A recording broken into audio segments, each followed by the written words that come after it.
I think there's no question that this terrible and shameful part of our history was not done by any one person. It was a combination of institutions, of organizations, of governments, of individuals within those institutions and governments. And it's something that we recognize with the Truth and Reconciliation Commission as a country. We needed to get answers to. We needed to share the truth and talk about reconciliation and move forward on reconciliation.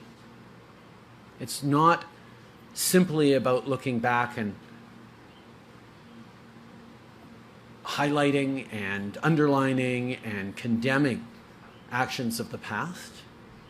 It's also about taking a hard look at ourselves as a country right now.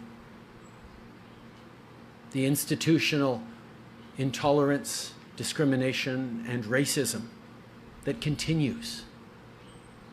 The challenges we continue to face together, and the particular challenges that Indigenous Canadians, but also racialized Canadians and Canadians from marginalized groups and communities continue to face in this, one of the very best countries in the world. Governments have the role to play, and the Justice Department no doubt will have its role to play as well, and accountability needs to be moved forward. But I think the moment we have tomorrow on Canada Day, to have real conversations with our loved ones, with our neighbors, with our friends, about what each of us can do to stand as allies to Indigenous people, to shift our own mindsets, behaviors, and supports, is what this is all about. We need to be there as partners and friends to Indigenous Canadians who have suffered for decades, who are suffering greatly with the terrible revelations of the past weeks. And we need to pledge ourselves every single day to do better.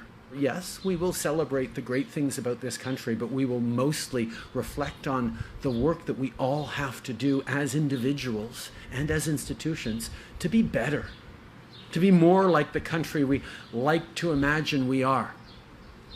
As we celebrate, whether it's Stanley Cup victories, fingers crossed, or Olympic gold medal victories, or Canada Days, or other events that make us proud to be Canadians, we have to know that not everyone is going to be celebrating tomorrow and understanding their pain and their anger.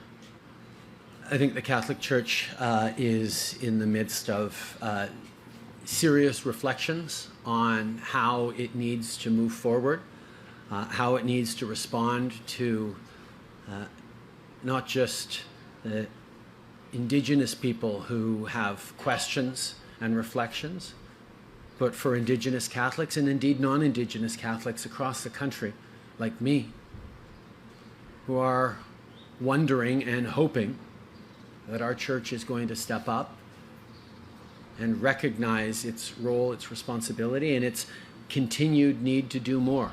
I think it is a good piece of news that there are going to be meetings with Indigenous leaders with His Holiness. There have been meetings in the past with popes.